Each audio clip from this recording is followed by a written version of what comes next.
to hadith in Abu Dawood, Allah's Messenger sallallahu alayhi wa sallam has said, "Ad-du'a huwa al-ibadah."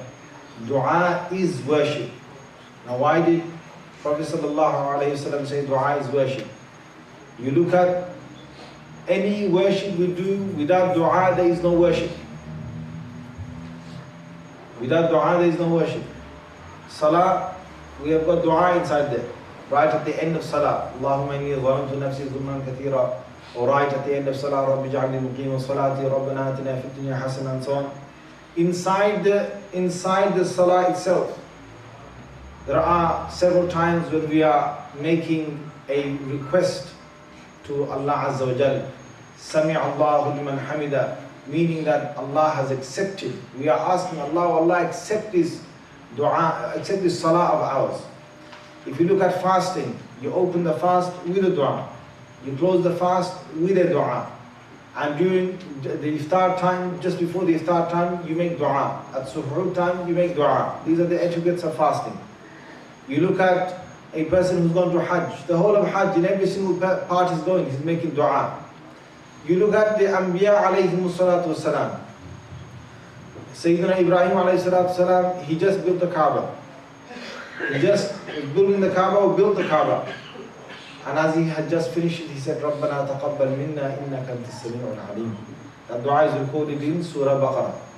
You find the Anbiya, they are in need of Allah Azza wa Jal, they turn to Allah in dua. When they're in trouble, they turn to Allah for dua. Sayyidina Nuh alayhi salam said, Rabbi inni maghlubun fantasir. Oh Allah, I have been overcome, so I'm asking for your help. When they wanted to ask Allah, in fact, a beautiful one of Sayyidina Nuh alayhi salam is what? And many of us have forgotten this sunnah of Sayyidina Nuh alayhi salam, which Allah taught us in the Quran, so that this may be alive until the day of judgment. When Sayyidina Nuh alayhi salam made this dua, Rabbi inni maghlubun fantasir. Oh Allah, I am overcome by these people, so I'm asking for your help. He made a lengthy dua. And in that dua, what he did is, he made his talab, or what he was asking for, was right at the end. But before that, Sayyidina Nuh alayhi salam did one thing which me and you do as friends. You know, when you have a trouble, you sit with a friend and you say, did you hear what happened to me? And your friend says, what happened to you? You say, well, I went to work today, and you know that guy I told you about? Well, yeah. That guy today, Allahu Akbar, when I walked in, I got the dirty looks.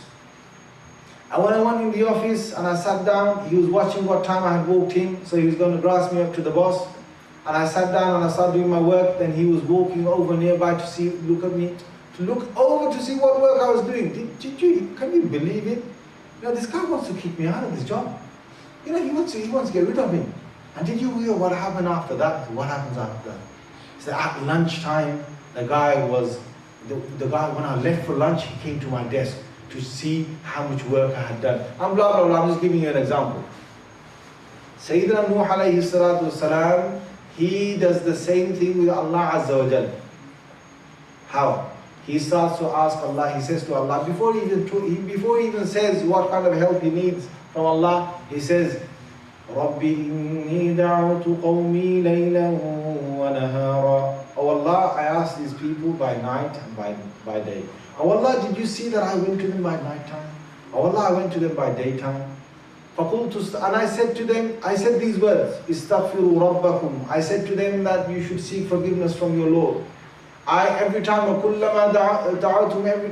asked them, oh Allah, they covered their faces and they put their fingers in their ears, and they asarru wastakbaru istikbara. They were very stubborn and they become even more arrogant in their ways. Oh Allah, I called them in secrecy, sirran wa jahra. I called them in openness. Why did Sayyidina Nuh alayhi salam have to say this to Allah Azza wa Jal that sees everything?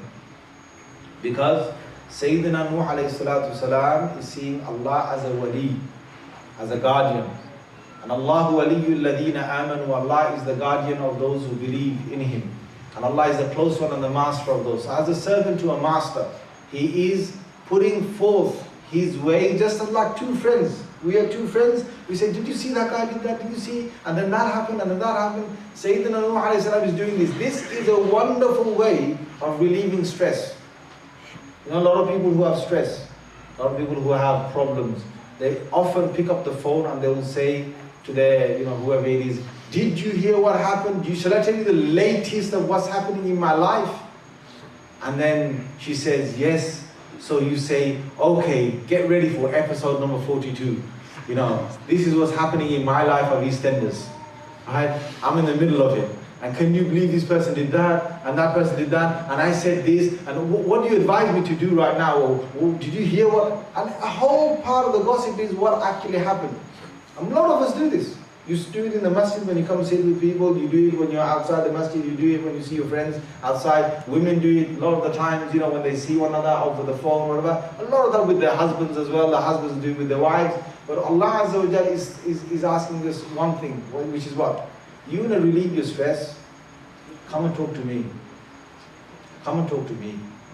Because I know not only your enemies, I know your whole history of your enemies. I am the one who created your enemies. I have the cells in my hands. I have the neurons in my hands. I have the breathing is in my hands. Their eating is in my hands. The risk is in my hands. The provision is in my hands. I am the provider. I am the Lord. I am the sustainer. And I can do what I want. I even know the entire future as well. Allahu Akbar. So you want to come and you want to talk to anyone to relieve your stress. Who better to relieve one's stress than to go to Allah Azza wa Jalla? And you just put your hands up. And this is one of the ways of getting stress relieved. Because you need to talk to someone. Or who better to talk to than Allah Azza wa Jalla? So Allah Azza wa Jalla, His messengers, as I'm saying, they used to talk to Him. And they used to say, this is what happened. And now Allah, I'm in this situation. So when we're in trouble, we take the examples of the Anbiya. When we need something extra, like Sayyidina Isa alayhi salam said, رَبَّنَا أَنزِلْ عَلَيْنَا مَائِدَةً مِنَ السَّمَاءِ. If you've got hope in something, you can make a dua for something extra that you don't even have. And it is out of our hope that we will receive that. Sayyidina Sulaiman alayhi salam, he made this dua, he said, رَبِّ هَبْ لِي مُلْكَ لَا يَنْبَغِي لِأَحَدٍ مِّن بَعْدِي. Oh Allah, give me, oh Lord, grant me such a kingdom that no one after me will have. So we can make these du'as for extra things that we want to get. But one thing which is crucial is that one thing which is crucial is Allah's most beloved servants are the Anbiya. And out of all the servants, every single servant, Allah Azza wa Jal has described the whole scenario of how they make dua. He didn't just say the dua, He made the whole scenario. Subhanallah, because Allah loved it so much. Allah wanted to teach us what situations they make dua. So He talks about His rahmah, His mercy that He gave to His servant Zakaria alayhi salam. But to say all of that, He mentions the scenario. So He says the scenario is إِذْ نَادَى رَبَّهُ نِدَاءً خَفِيًّا. This is my servant Zakaria, but this servant Zakaria, he's calling me نِدَاءً خَفِيًّا. He's calling me long callings. Because nida, there's a difference between nida and dua. Dua is that you just call, you just say what you actually want, you ask for what you want. Nida is when you do it with a slight, you do it by yearning. You have this yearning inside you, you have this cry inside the call. When you have a slight cry inside the call, it's nada, nida. إِذْ نَادَى رَبَّهُ نِدَاءً خَفِيًّا. He was calling me in the night time and He was calling me in secrecy. Allah mentioned another quality. Secretly He was calling me. He didn't want anyone in His whole time to know that He was calling me. But I loved His calling so much that I've revealed it in the Holy Quran, that until the Day of Judgment, the whole of the Ummah of Muhammad sallallahu alaihi wasallam will get to know about this secret calling that my servant Zakaria alayhi salam used to call. Nida'an khafiyya. This secret calling, no one knows. Allah loves us so much that He mentioned it in the Quran. And He mentioned, He didn't have to say nida'an khafiyya. He didn't have to say this long, yearning, secret call of Zakaria alayhi salam. But these are the things He loves. So He said that. Then what did Allah say after that? إِذْ نَادَى رَبَّهُ نِدَاءً خَفِيًّا قَالَ رَبِّ إِنِّي وَهَنَ الْعَظْمُ مِنِّي. Oh my Lord, my bones have become weak. My bones are very frail and they're weak. وَاشْتَعَلَ الرَّأْسُ شَيْبًا. My whole hair has inflamed in whiteness. My whole hair, all from one end to another end, is white. I've got not a single black hair on my head. My bones, they're weak and I'm frail at this moment. وَلَمْ أَكُنْ بِدُعَائِكَ رَبِّ شَقِيًّا.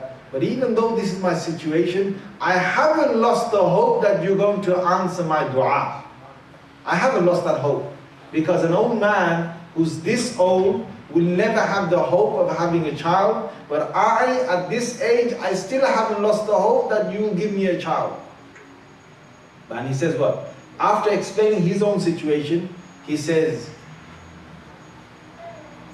وَلَمْ أَكُنْ بِدُعَائِكَ رَبِّ شَقِيًّا. He says after that, وَكَانَتِ امْرَأَتِي عَاقِرًا. He says, my wife, she's also barren. So she can't actually give birth to a child.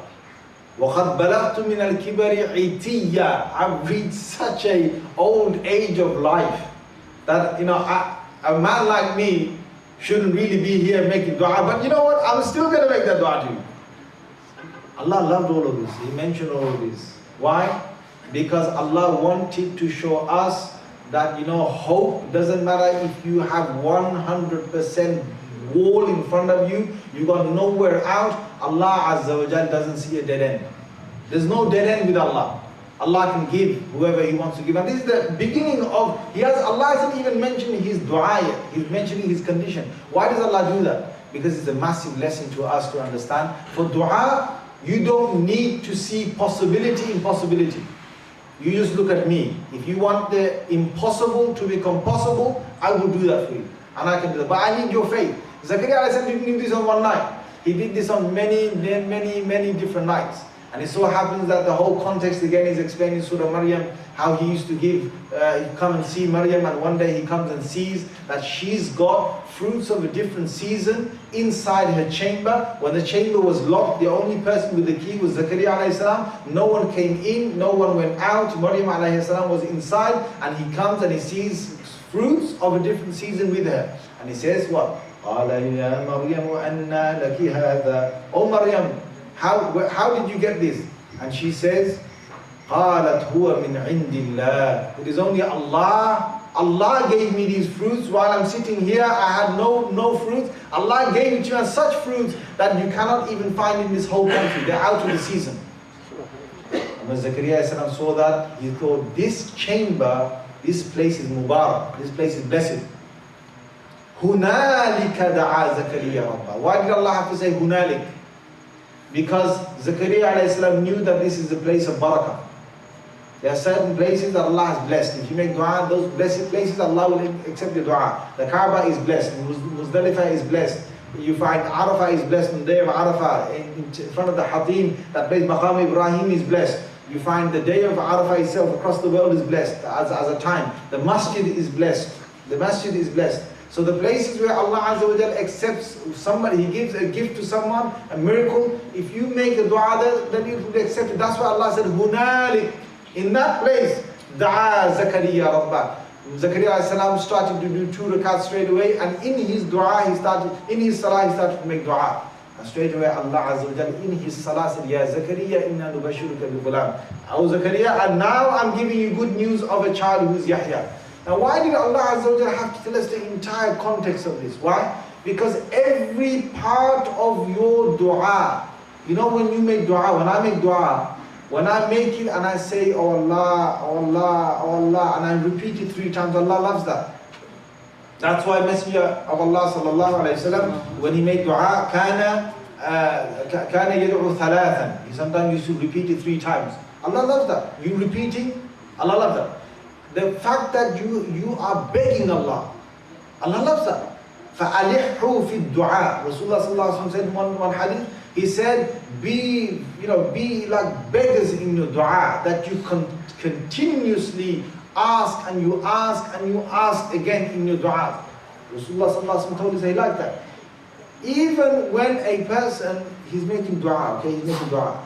Some of us, we make dua and we can't feel emotion. We can't feel emotion. So we make dua. So some of us might think, okay, I'm just going to make dua like this, I'm not emotional at all.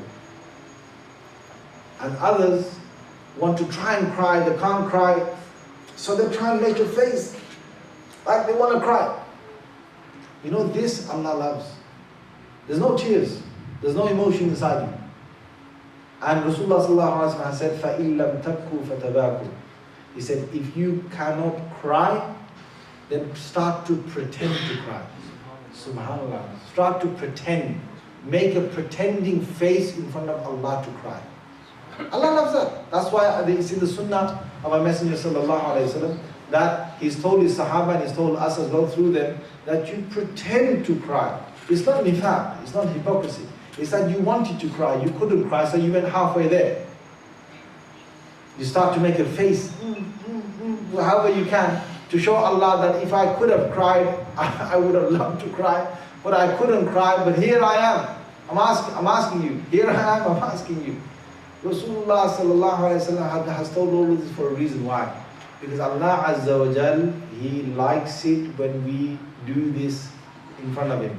An angel asked Allah Azza wa Jal, according to one hadith, "Oh Allah, this servant of yours has asked you this thing again and again and again and again. Allah, you still haven't granted this person this thing. You still haven't granted this person this thing." Now imagine, it's been months you've been asking for one dua and you never got it. Your dua most likely is getting even more and more serious. And you're using all kind of words to ask Allah. What did Allah say to that angel? Allah Azza wa Jal said, "Oh my angel, yes, I know my servant has been asking me for such a long time. But you know, when he asks me in this manner and he prolongs his call towards me, I love it every time he gets up at this time of the day or this time of the 24 hours. I love that he calls me. And my angel, once I grant it to my servant is not going to be there anymore to ask me like this.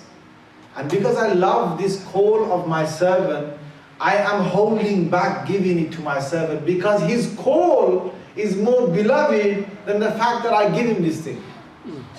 The fact that he's calling me, the fact that he cries to me every day, the fact that he shows me that he's in need of me every day, the fact that he shows me this yearning, this heart that he's got reaching out towards me, that Allah Azza wa Jal likes more than the fact that we would actually have this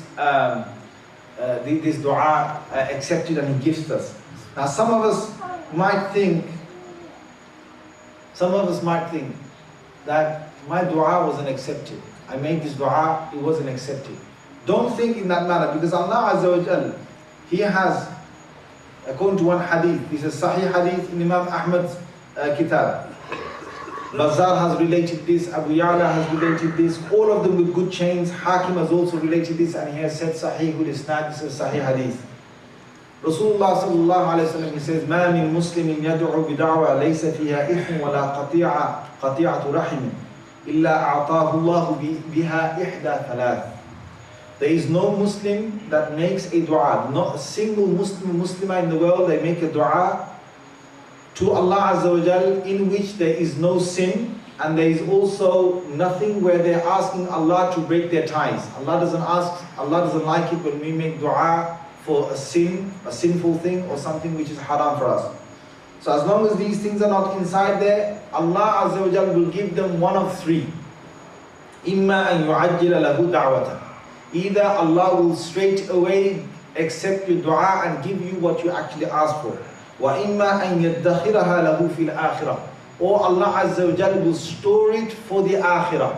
So He didn't give it to you in this world, but Allah Azza wa Jal stored it as reward that you got in return of your dua for the akhirah. وَإِمَّا أَن يَصْرِفَ عَنْهُ مِنَ السُّوءِ مِثْلَهَا. Or Allah Azza wa Jal will not give you that thing you asked for, or He will give you something else in return. So you're asking Allah to save you from a calamity. He might not have saved you from that calamity, but He will save you from something which is similar to that. قَالُوا إِذَا نُكْثِرُ قَالَ اللَّهُ أَكْثَرُ. They said, Messenger of Allah, if this is the case, that Allah gives us one of these three things, then we're going to increase our du'as to Allah. Rasulullah sallallahu alaihi wasallam said, in that case, Allah will increase the things that He will give you. Allah will increase the things that He's given you. Now imagine, this is one hadith. In another hadith, according to Hakim, the person, he will reach the akhirah.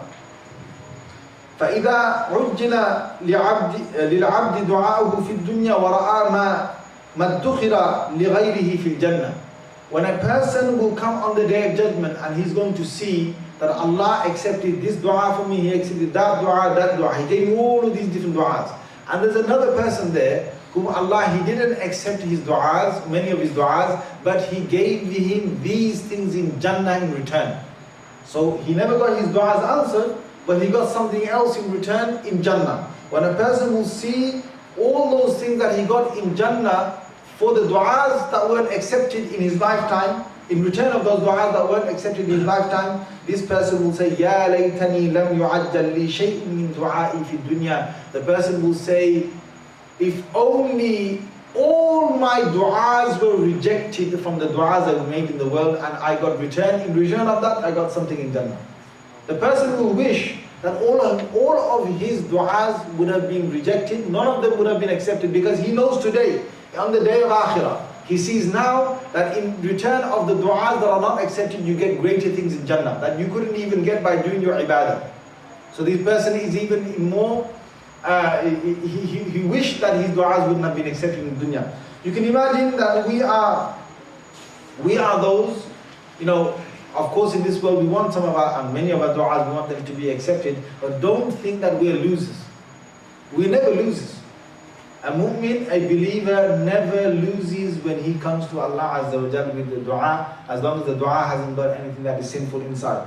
Now, Allah Azza wa Jal, His Messenger sallallahu alaihi wasallam, according to hadith in Hakim, Abu Dawud and Tirmidhi, both have also narrated this. They have said it's with a good chain. And Ibn Majah, Ibn Hibban had narrated this. Ibn Hibban said that this is Sahih hadith. And so has Hakim done the same thing. Allah Azza wa Jal, He says, Allah's Messenger sallallahu alaihi wasallam, he says about Allah, he says, Inna Allah hayyun kareem yastahi idha rafa'a al-abdu ilayhi yadayhi an yaruddahuma sifran kha'ibatayn. Allah Azza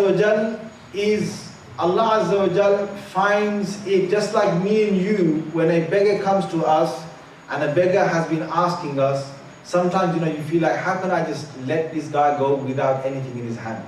So sometimes you just take some pocket change or anything you can, you give it to the person so that he doesn't go away from you empty-handed.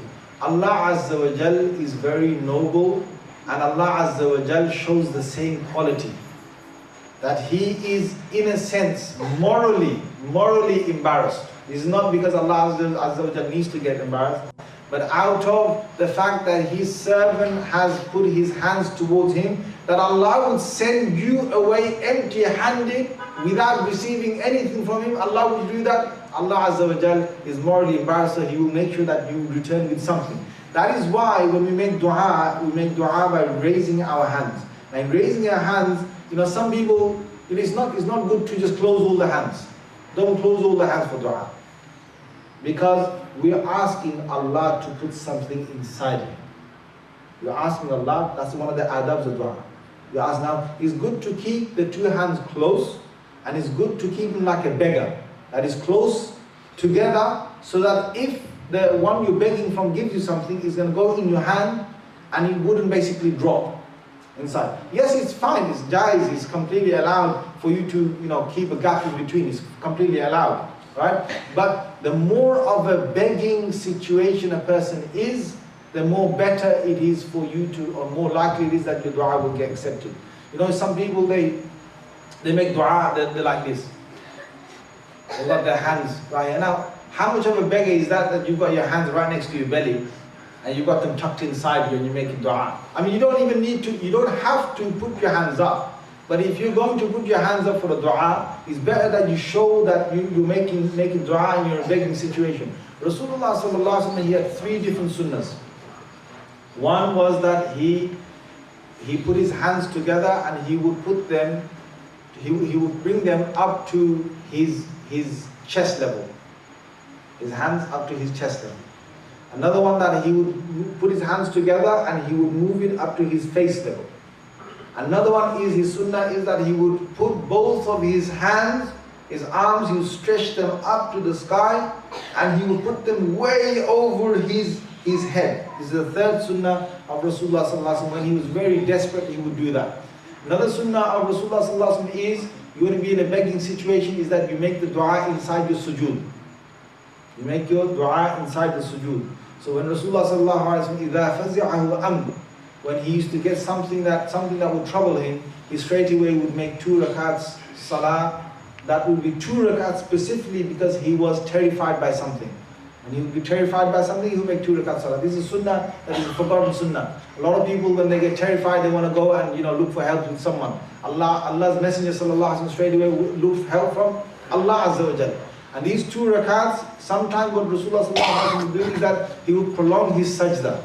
And in his sajda, he would ask Allah Azza wa Jal to remove this trouble. Sometimes he would come inside the masjid and he would go straight into the sujood.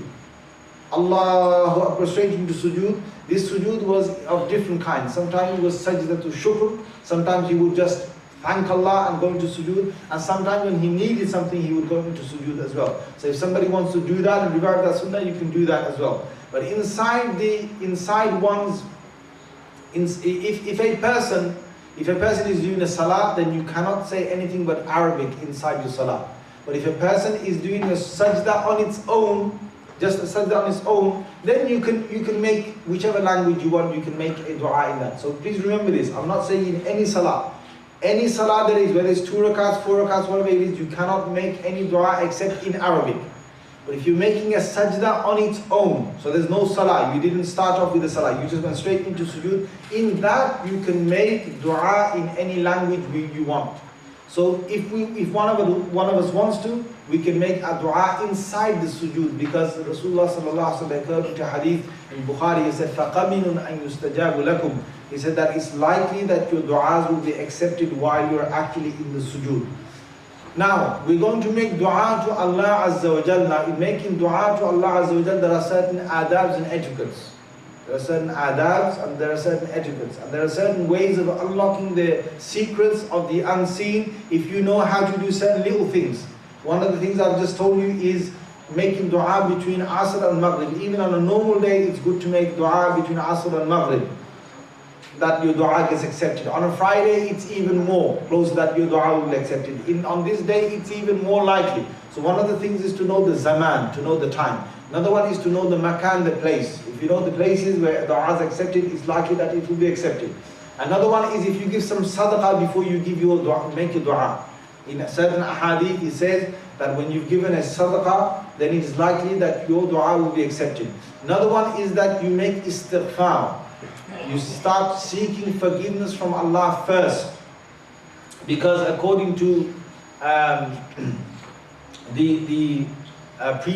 prior predecessors, they looked into the Quran and they found that istighfar, seeking forgiveness from Allah, making tawbah to Allah, these are 2 prerequisites to a dua being accepted. And they took from Surah Hud, the ayah number, if you look in Surah Hud, ayah number 10, or if you look in Surah Nuh, ayah number 11, so on, you will find that Allah Azza wa Jal, in Surah Hud, it's in a couple of different places. It's in in Surah Hud, it's right at the beginning of Surah Hud, and in Surah Nuh, you will find it part of the way inside. It says, وَأَنِ اسْتَغْفِرُوا رَبَّكُمْ ثُمَّ تُوبُوا إِلَيْهِ يُمَتِّعُكُمْ مَتَاعًا حَسَنًا. In another part of Surah Hud, it says, يُرْسِلِ السَّمَاءَ عَلَيْكُمْ مِدْرَارًا. O my people, start to seek forgiveness from Allah. This is Sayyidina Hud alayhi salam saying it to his people. O my people, seek forgiveness from Allah. Tubu ilayhi, return back to Allah. Yursil as-samaa alaykum midrara. You know these skies that have stopped raining above you, they will start to rain once again onto you. The rains will open because of your istighfar. So you're asking for dua, you're asking Allah to, or you're asking your Lord to for the rains to come. It will not happen until you made istighfar and you made tawbah. Sayyidina Ali al-Khawas, who was one of the great leading pious predecessors, he said that ما توقف عن أحد حاجة من حوائج الدنيا والآخرة إلا من تركه الاستغفار. He says because people have left seeking forgiveness from Allah, this is one of the reasons why Allah has stopped giving them certain gifts that Allah was going to give to them. So if you want to release those gifts, one of the things is to seek forgiveness from Allah. So before you do your dua, start to say istighfar, astaghfirullah, إن الله غفور رحيم أستغفر الله إن الله غفور رحيم أستغفر الله الذي لا إله إلا هو الحي القيوم وأتوب إليه. This particular istighfar, أستغفر الله الذي لا إله إلا هو الحي القيوم وأتوب إليه. There are certain ahadith where Rasulullah sallallahu alayhi wa sallam, he has said, there's a hadith in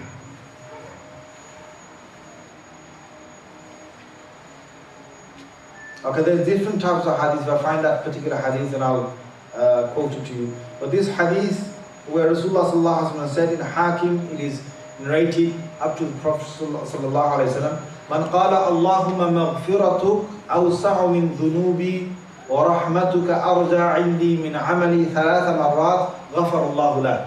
If a person says that Allahumma maghfiratuk, O Allah, your forgiveness, أوسع من ذنوبي, is a lot more vast than the sins that I've committed. وَرَحْمَتُكَ أَرْجَى عِنْدِي, your mercy is more hopeful. I'm more hopeful of receiving your mercy than having hope of my actions saving me or gaining me anything. I'm more hopeful that I will get something through your mercy. If somebody says this dua 3 times, Allahumma maghfiratuka awsa' min dhunubi wa rahmatuka arja 'indi min 'amali, if somebody says that 3 times, then Allah would have forgiven that person. There's also in hadith that where a person makes 2 rakats specifically.